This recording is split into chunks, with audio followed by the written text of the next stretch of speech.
Welcome back. Last month Bangladesh में majority of students road पर उतर आए प्रोटेस्ट करने के लिए। जॉब कोटा की वजह से शुरू होने वाला प्रोटेस्ट स्टार्टिंग में काफ़ी ज़्यादा पीसफुल था, लेकिन बांग्लादेश में कर्फ्यू लगा दिया गया, स्टूडेंट्स के प्रोटेस्ट को रोका गया, मुल्क भर में स्कूल और कॉलेजेस को बंद कर दिया गया और इसके साथ साथ बांग्लादेश की गवर्नमेंट ने इंटरनेट और मोबाइल सर्विस को भी बंद कर दिया था। इन सारे क्लैशेस में 500 से भी ज़्यादा स्टूडेंट्स को मारा गया था। नोट दैट ये 500 स्टूडेंट्स वो थे जिनके बारे में न्यूज़ में आया था, लेकिन मेरी रिसर्च के मुताबिक 800 से 1000 स्टूडेंट्स वो थे जिनके बारे में किसी किस्म का कोई जिक्र नहीं किया गया। जो हालात बांग्लादेश के चल रहे थे, सब लोगों ने शेख हसीना को डिक्टेटर कहकर भी पुकारा और at the end Sheikh Hasina ने रिजाइन दे दिया और मुल्क से भाग गए।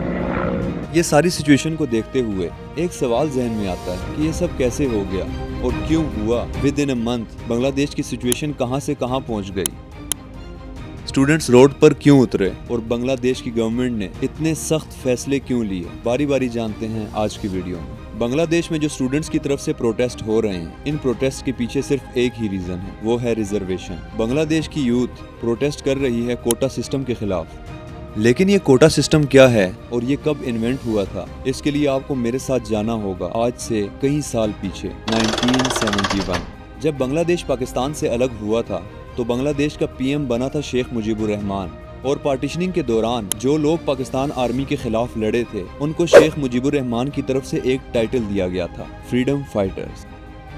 सिर्फ इतना ही नहीं, पार्टीशनिंग के अगले ही साल यानी कि 1972 में शेख मुजीबुर रहमान की तरफ से फ्रीडम फाइटर्स के लिए एक सरकारी कोटा अनाउंस हुआ था। याद रहे कि ये कोटा सिर्फ फ्रीडम फाइटर्स के लिए ही अनाउंस किया गया था, लेकिन गुजरते वक्त के साथ साथ 1997 में इस कोटे को एक्सटेंड कर दिया गया, यानी कि फ्रीडम फाइटर्स के बच्चों को भी ये रिजर्वेशन दी जाएगी। और फिर उसके कुछ वक्त बाद यानी कि 2010 में इस कोटे को और एक्सटेंड कर दिया गया कि फ्रीडम फाइटर्स के बच्चों के लिए भी ये कोटा एक्सटेंड किया जाएगा। और ऐसा करते करते ये रिजर्वेशन 56% तक चली गई। 2010 में जब ये रिजर्वेशन फ्रीडम फाइटर्स के ग्रैंड चिल्ड्रंस को दी गई तो उसके बाद स्टूडेंट्स ने प्रोटेस्ट करना स्टार्ट कर दिए, बढ़ चढ़ कर प्रोटेस्ट में हिस्सा लिया। उनके सामने भी काफी ज्यादा क्लैशेस थे, लेकिन उसके 8 साल बाद यानी कि 2018 में गवर्नमेंट की तरफ से अनाउंस किया गया कि फर्स्ट क्लास और सेकंड क्लास जॉब्स के लिए ये रिजर्वेशन नहीं दी जाएगी। फ्रीडम फाइटर्स के बच्चों ने हाई कोर्ट में पिटीशन डाली, वो भी कोटा सिस्टम के लिए, और अगले ही साल 5 जून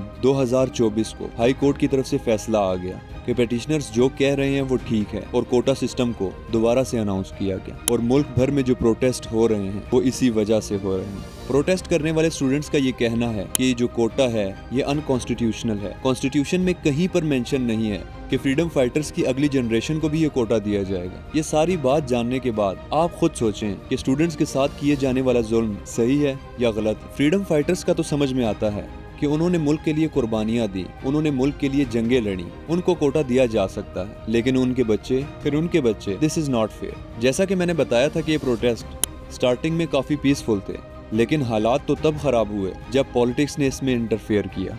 17 साल से अवामी लीग बांग्लादेश की रूलिंग पार्टी रही है और प्राइम मिनिस्टर रही हैं शेख हसीना, और इनकी अपोजिशन में थी BNP यानी कि Bangladesh nationalist party.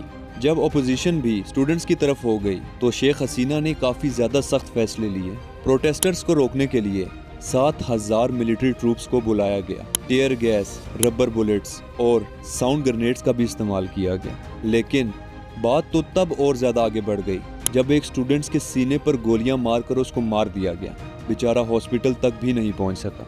Bangladeshi students पर काफी ज्यादा जुल्म किया गया, और इस जुल्म को देखते हुए बांग्लादेश की लोकल अवाम भी स्टूडेंट के इस प्रोटेस्ट में भरपूर हिस्सा लेने लगी। स्टूडेंट्स का ये भी कहना था कि इतना सब कुछ हो गया और सरकार ने एक लफ्ज तक नहीं कहा, इतनी बेदर्दी से स्टूडेंट्स को मारा गया, वो भी रूलिंग पार्टी के एक्टिविस्ट ने। तो 14 जुलाई 2024 को शेख हसीना की तरफ से इर्रिस्पॉन्सिबल रिमार्क्स आए।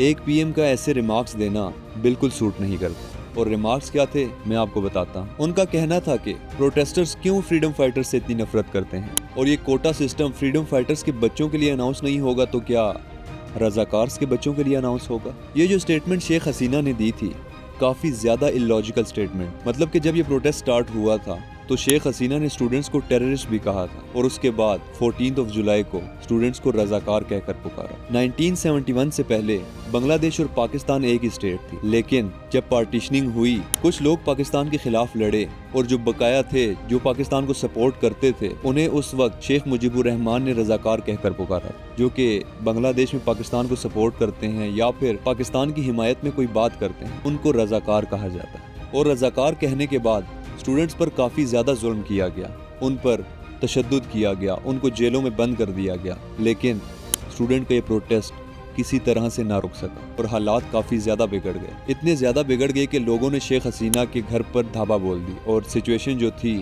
یہ آپ ویڈیو میں دیکھ سکتے ہیں۔ جب سچویشن پوری طرح سے ہاتھ سے نکل گئی تو آرمی نے ایک دم سے ٹیک اوور لے لیا اور with in 45 minutes Sheikh Hasina کو ریزائن دینا پڑا اور انڈیا بھاگ کے جانا پڑا۔ لیکن آج تک جو ہم نے دیکھا ہے کہ جب ایک پی ایم ریزائن دیتا ہے تو وہ ایک سٹیٹمنٹ ضرور جاری کرتا ہے، کیمرے کے سامنے آ کر ایک بیان ضرور دیتا ہے، لیکن with in 45 minutes Sheikh Hasina کو ریزائن دینا پڑا اور ملٹری ہیلی کاپٹر میں بٹھا کر ان کو بنگلہ دیش سے بھگا دیا گیا۔ سوچا جائے تو یہ حالات ایسے نہ ہوتے۔ شیخ حسینہ نے ایسا نہیں سوچا ہوگا کہ 2 منتھ کے اندر ان کی حکومت گر جائے گی، ان کو بنگلہ دیش سے ایگزائل لے کر انڈیا بھاگ کے جانا پڑے گا۔ اگر گورنمنٹ اسٹوڈنٹ کے اس پروٹیسٹ کو لائٹلی نہ لیتی تو آج حالات کچھ اور ہوتے۔ پیس، سبسکرائب۔